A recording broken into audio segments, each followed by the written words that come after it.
Good morning. Hi, everybody. Hi, Judith. Good to see you. All bundled up over there.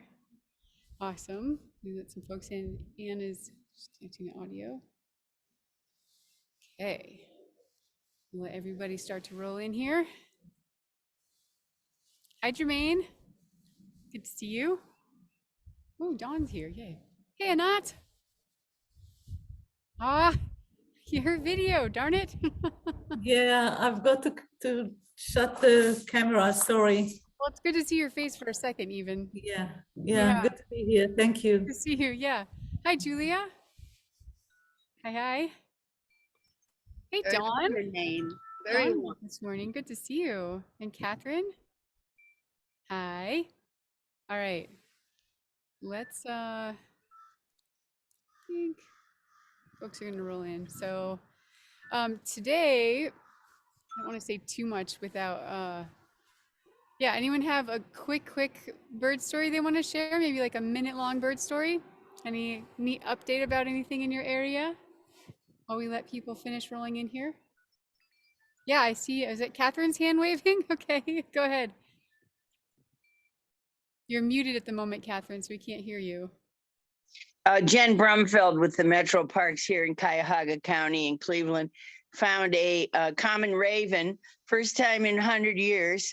Actually, it was somebody else that found it, but she got the call and they went down and got a picture of it and confirmed it. So they were pretty excited. And it was probably about 15 minutes from my house. But I didn't go down to the Cuyahoga Valley National Park to look at it. So, because I didn't see it till late last night. Okay, and Catherine, where did you say you are? I'm in Parma, Ohio, in Cleveland. In Cleveland. Okay. Yeah, So, on on the shore of Lake Erie, but I'm right next to the Cuyahoga Valley National Park. ah, So it runs you guys are between nearby then. Cleveland and Akron. So it's the first time they've had a raven, common raven, in Cuyahoga County in over 100 years. Years. That's so cool. Awesome. Yeah, we're pretty excited. Good job, Raven. Well, Well, thanks that for was that. Jen Brumfeld's 325th Cuyahoga County bird. She's a great naturalist and birder Awesome. from our area. Yeah, it's pretty Well, good for exciting. her. Good for her. That's great. What a great bird to have on your list if you're a lister. That's right. Yeah, fantastic. All right, looks like we have most of our crew here. So today I'm going to invite you to all get a little silly. Now you don't have to worry. It is going to be audience participation, but you can do so with yourself muted, so no one has to hear you. So today is going to be all about sound. And so whether you're inside or outside, I know for instance, like Anat, it is evening time where you are in Israel right now. And so you likely may not have any bird sounds. Maybe there's an owl or something, some other awesome Israeli bird out there that's talking in the evening. But our focus, of course, is going to be. I see some more folks rolling in here, so I don't want to say. I guess I don't want to say too much without everyone being here. Okay, good. Hi, Claudia. Good to see you. I didn't say hi to you yet. And there's Anne. Great. Kathy's here. All right, Cass, and then Renee. Great. So, yeah, so today we're going to focus on sound and with our meditation and our sit this morning. And so my invitation to you all is to just to play along, and I'm going to ask you to, I won't tell you just yet what I'm going to ask you to do, but you'll know. But don't worry, you're going to be muted while this is happening, but I think it'll just be really helpful for anyone who's interested in learning bird song. Now, it doesn't matter if you're inside and it's daytime and you can crack a window or a door so you can hear what's going on outside. That's awesome. But even if you're inside and all you have is the sound of your refrigerator or the heater in your house, whatever it may be, that's still going to work. Okay, so don't worry about if you have bird sounds or not. It doesn't, that's not as important. It's just the fact that you have sound. So sometimes when we sit, it's really nice to have it be totally silent. But today we actually want there to be sound. So again, doesn't matter what the sound is. If it's bird sound, yes. If it's not, no big deal. Just play with whatever sound is in your environment. All right. So let's get ourselves centered and just grounded for our sit to begin. So everyone go and find you're probably all in your comfortable seats already. I don't have to tell you that. Uh, So just take a nice deep breath in and let it go. Now I'll just remind folks that it's always lovely to see your faces. We don't really need to do that as much until the end when we're talking. So you don't have to turn your monitor on. Just know it's awesome at that point when we're talking to everybody to see folks if you want to or are able to. And if you do need to move around, that would be a good time to turn your video off if you need to move from where you're sitting. So anyway, let's get back to our breath. So go ahead and take a nice deep breath in. And as you're doing this, we're going to take a couple breaths together. Just notice where your body is at. Notice what might be moving around inside of you, any aches and pains, any really lovely feelings. Noticing the rhythm of your breath. You can even tap in deeply to the rhythm of your heart rate and your heartbeat.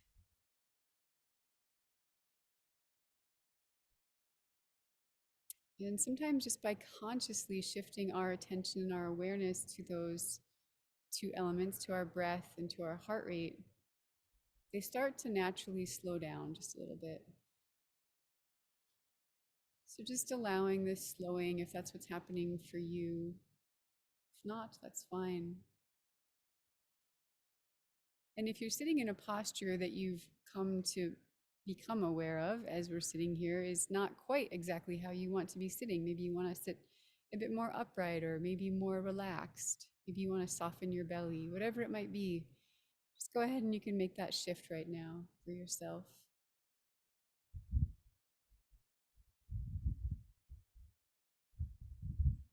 And on your next deep breath in, go ahead and smell the air this morning or this evening. And sometimes taking a couple breaths kind of quickly, like when you're really trying to smell something, that can be helpful too. If sometimes people have a hard time smelling at first, like really consciously smelling the air unless there's a strong scent. So sometimes those quick little breaths can help. And just noticing what's different, what's new in the air where you are today.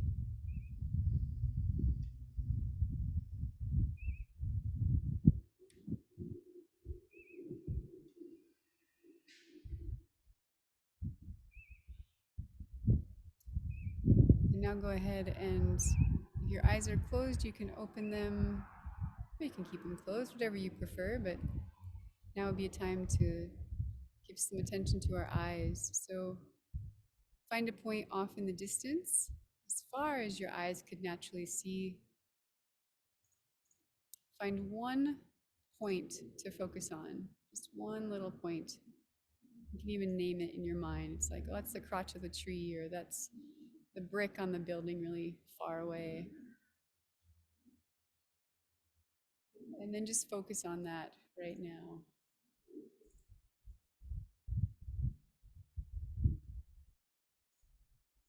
So as you're focusing on that one point, slowly you're going to watch your vision expand. So just as if in increments, it's going to slowly start to expand out into the periphery of your vision. So you're going to go out and out and out, further and further. You're still looking ahead at that one point, but you're allowing the further reaches of your vision to expand, almost as if you could see behind yourself right now. You want to stretch out your vision as far as you possibly can on both sides and also up and down.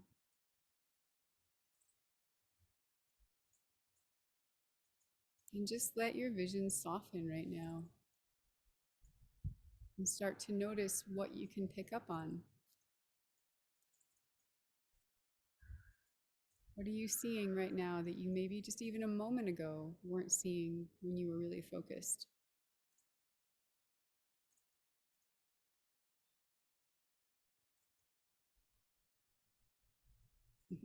Speaking of ravens, there's a raven call. All right. So keeping your eyes in this softened gaze, your awareness to the sense in the air. We're now going to shift to our ears. So allow yourself to just take in whatever is the most prominent sound on your landscape right now and give your attention to that prominent sound.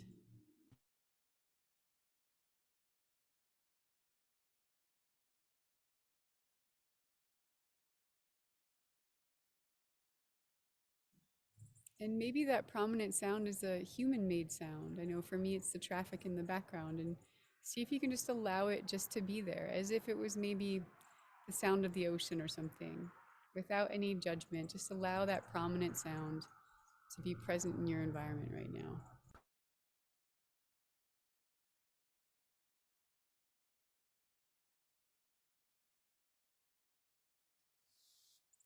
Next, go ahead and shift your awareness to a sound that's maybe just a little bit quieter, maybe an increment softer. Notice where that's coming from in the environment.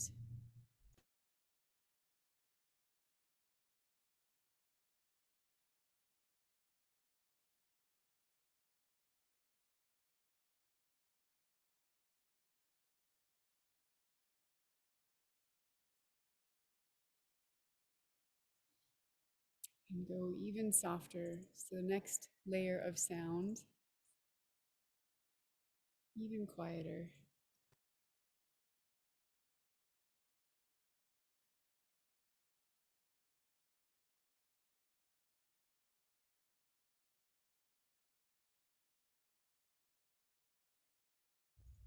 And finally, listen for the sound that is almost imperceptible, just barely in your awareness.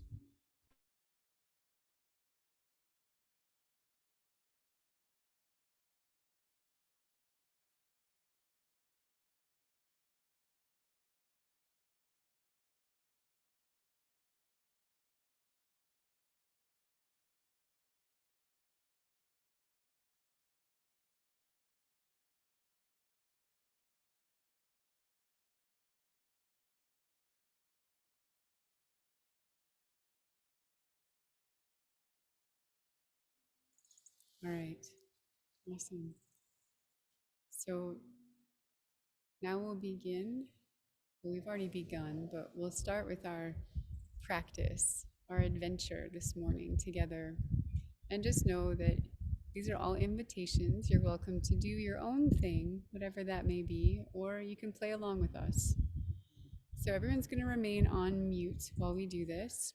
And we'll begin first by bringing our attention back to the sounds in our environment. But this time I want you to do your best to name them. So even if it's a particular bird, just identify them in your mind, kind of make a conscious checklist of like, that's the cars, that's the chickadee, that's the wind, and just notice who's around you by naming them. We'll just spend a minute or two kind of naming in our mind what those sounds are all around us.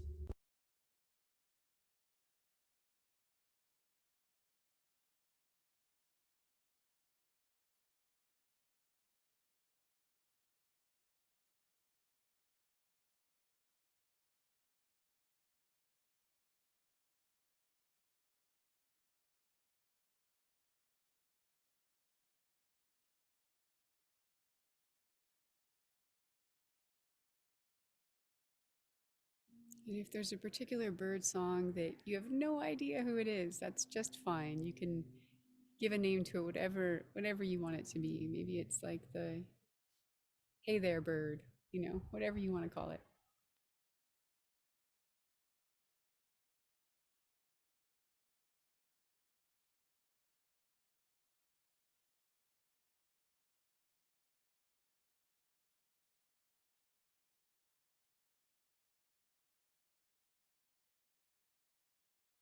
And this also goes to folks who are inside and have the inside sounds. So maybe it's your refrigerator, again, maybe it's the heater, whatever it might be. Maybe it's your neighbors. You can go ahead and name those sounds as well.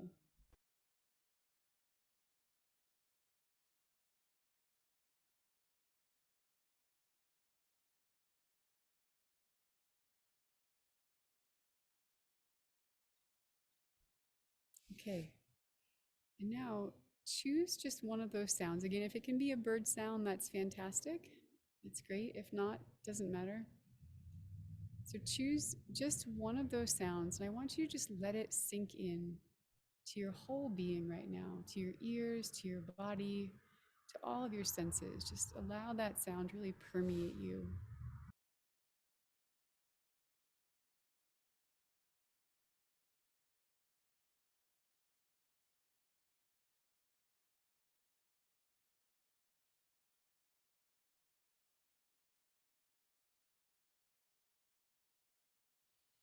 All right, and now for the fun and maybe silly part for some of you. And that is that I want you to do this in the most quiet way you possibly can, especially if you are doing this with a bird sound.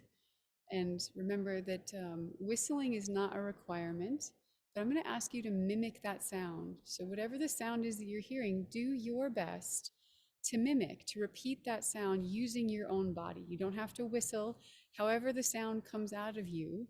And again, we'll be all on mute, so no one's going to hear you. And it is better to do it kind of quietly, especially if the bird is close.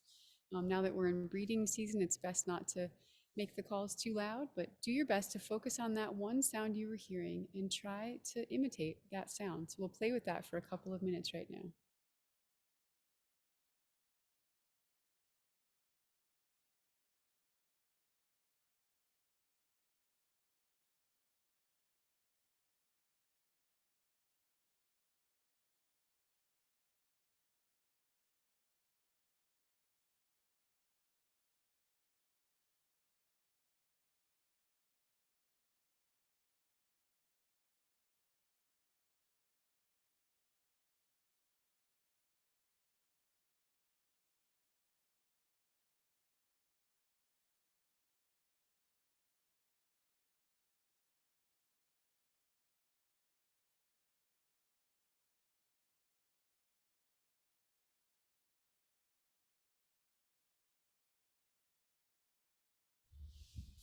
Okay, great. We're going to stay with this one sound for a little while longer, but this time now, just let yourself listen to it again. Really let the sound sink into your body without trying to mimic it or anything else.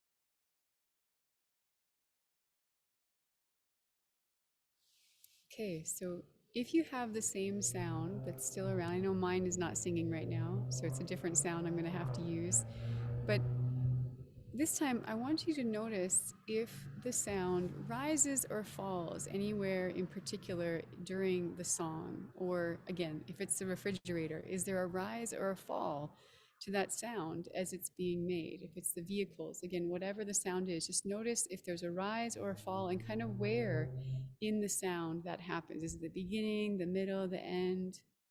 So go ahead and listen for that now. And you can try to mimic it again. Mimic it again. And this time, as you're mimicking, listen for that rise or fall.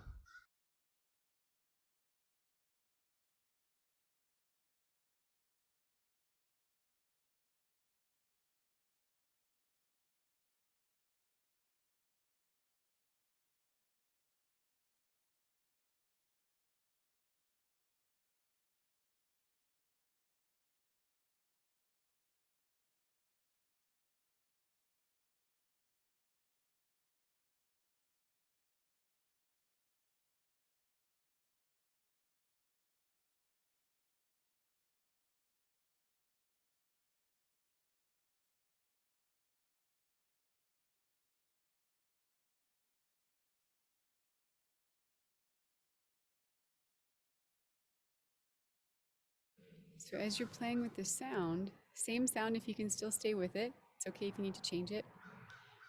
I want you this time to notice as you're mimicking the sound, where does it come from in your body?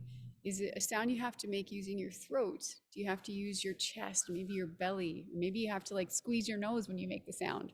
Whatever it might be, just really notice like what part of your body do you have to use to make that sound?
Okay, so we'll take it one layer deeper with this sound. Again, if you can stay with the same sound, great. If not, shift on. So this time, I want you to try. Now, some people say, this is impossible, I can't do this. But just give it a try. See what comes up for you. If you just want to, we're just going to play. That's all we're doing right now, is just playing. So I want you to try and find words. So you've just been mimicking a particular sound. Again, even if it's your refrigerator, it doesn't matter. See if there's a word. Maybe it's just the word hum, like hum, right? Om is a word, isn't it? So whatever the sound may be, see if there is an actual word that you can put to that sound as you're mimicking it. And you might have to play around for a few moments to have a word actually start to emerge. But just let the sound keep coming out of you, and then just see what kind of word or phrase might arise.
All right, and now just let yourself really play with the sounds that are out there. So if you feel like you have a word or a phrase that came to you, and even if you didn't for this one, shift over to another sound and go through this exercise with yourself where you try to mimic the sound first, and then notice if a word or phrase arises after mimicking that. So play with as many sounds as you can right now that are on your landscape or in your home.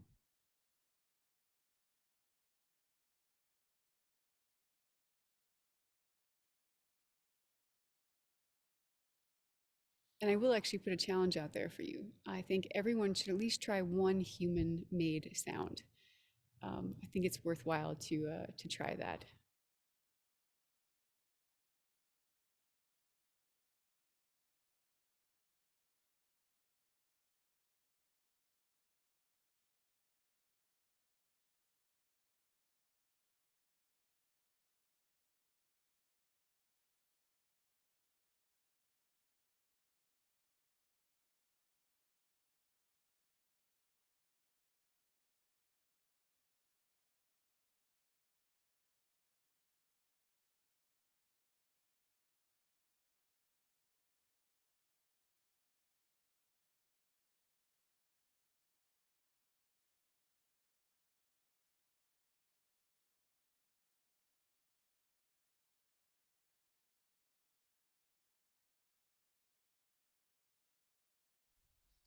And as you're mimicking, especially the human-made sound, because those can often be a bit more consistent with their quality and maybe the rise or the fall, um, just I lost my train of thought. What I want to tell you with that one?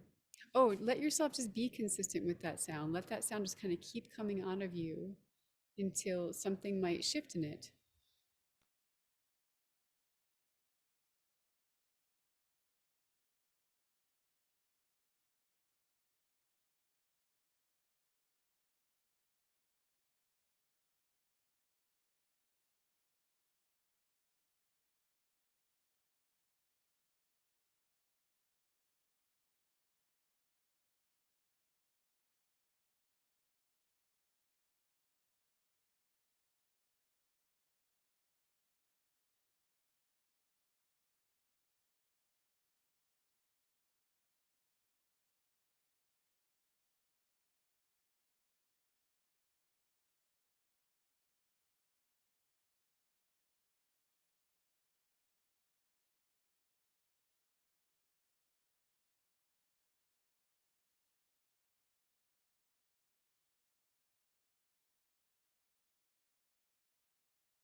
Okay, so now for the last couple of minutes, what I want you to do is now you're like the echo for the earth, right?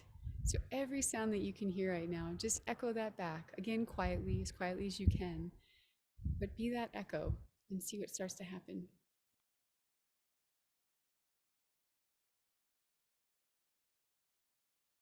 So Della, we're just mimicking the sounds that we're hearing. I saw you just jumped on. Yeah, go ahead and try playing around with them.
Okay, nice work, everybody. So take the next minute or two just to thank all those ones that you interacted with today in your own way. And then we'll do our little chat after.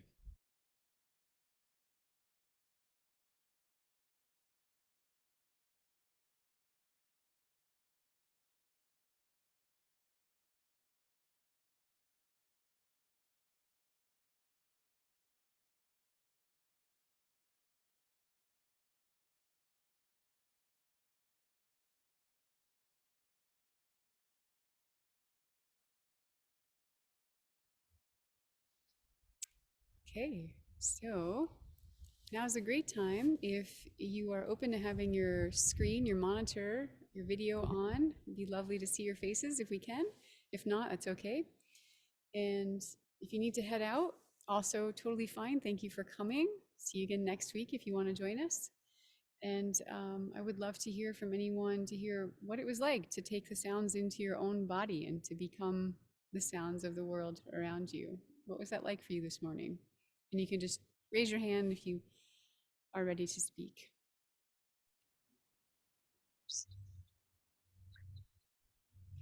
Let's see. Linda, I see you're off of mute. Did you want to say something?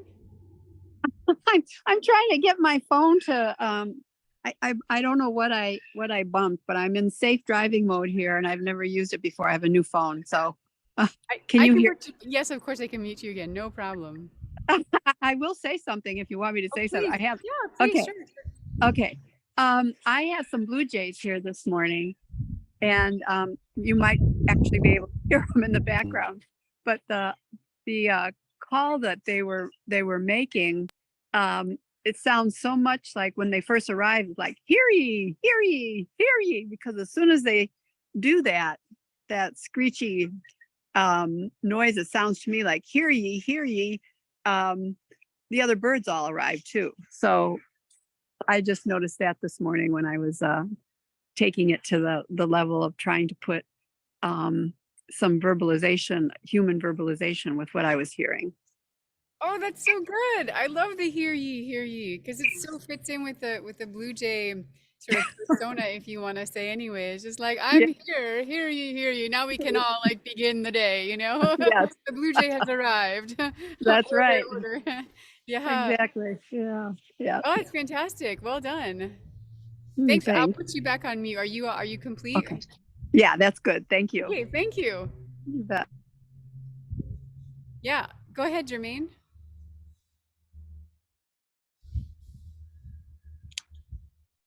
Nothing too exciting, but I was imitating the chickadees, kind of like and I was using my diaphragm and up here to do it, But as soon as I did it, they all went away and shut up. But then when I stopped at the end there, they came back and they're coming to and fro and they even made some noise again.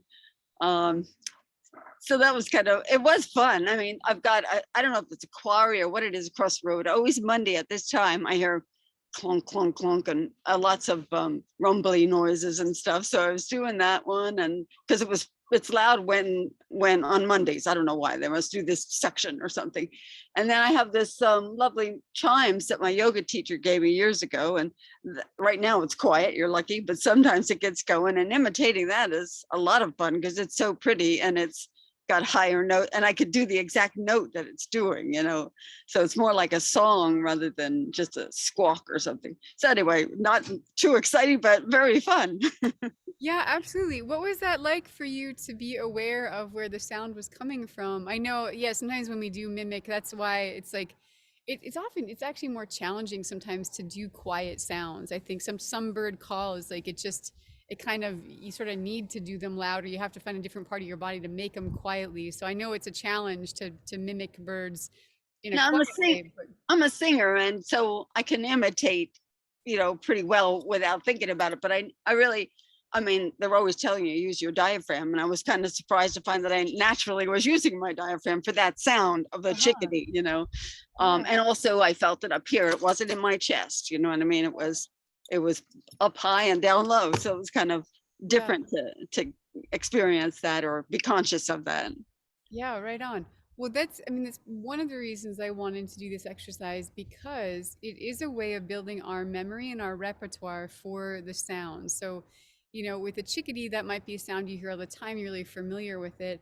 But as you're learning a new bird song, like let's say there's a new bird song that comes onto your environment this spring as migration is underway, and you're trying to learn that song, the more you can make it a part of your body when you're out in the field, maybe the next week or after that, whatever, and you hear the sound again and you mimic that sound, all of a sudden you're like, oh, weird, that's the one coming from it's coming from my throat. Who else did that? It was like, oh yeah, the chickadee, like, oh, right, maybe it's the chickadee again, And just little things that you can do to get it into your body, it often helps me remember who the bird is simply by kind of playing with it in my body. I'll try that. I've never done that. And every year it's like starting over again, learning bird calls. So maybe that will help. Yeah. Absolutely. Awesome, Jermaine. Thank you. Thank you.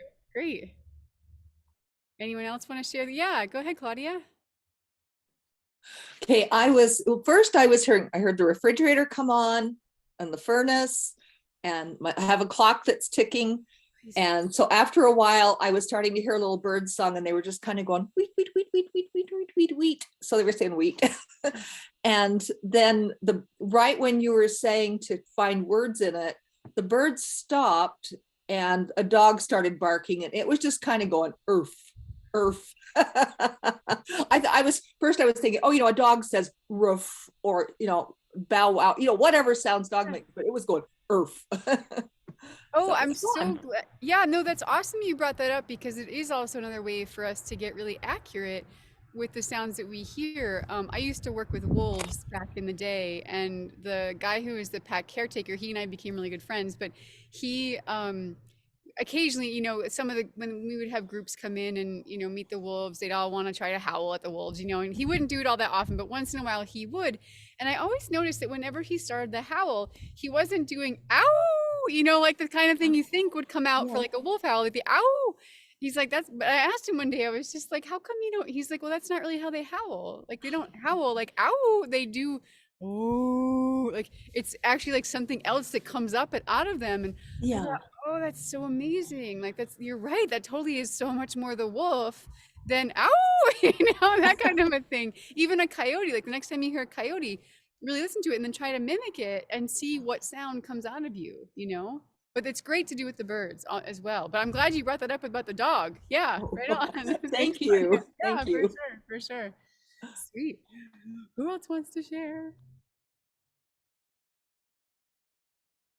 And if you're, I think maybe Julia is still, if anyone else wants to share, but they don't want their monitor on, you can always just put, your virtual hand up too. Yeah, go ahead, Judith. Great. Okay, it was fun.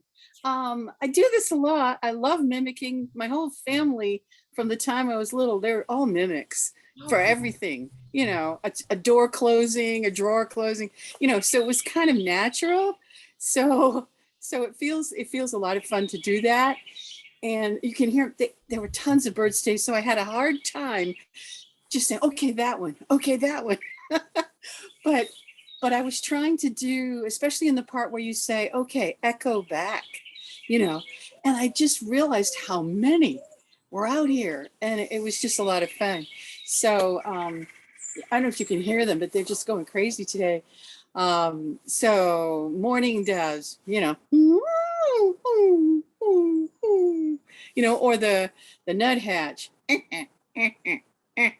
know, that kind of thing. So each one, there were crows. And what I loved the best, though, were the bluebirds, because they were kind of on the periphery and they're hard to imitate.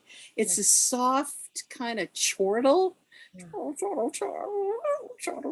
know, kind of, but it's beautiful. It's a soft, lovely sound. So it was fun just feeling the differences in them. So thank you. Yeah, for sure. I'm glad you played along in that way, and you're absolutely. We're actually first. I should ask you, where are you right now, Judith? In Maryland. Maryland. That's right. Okay.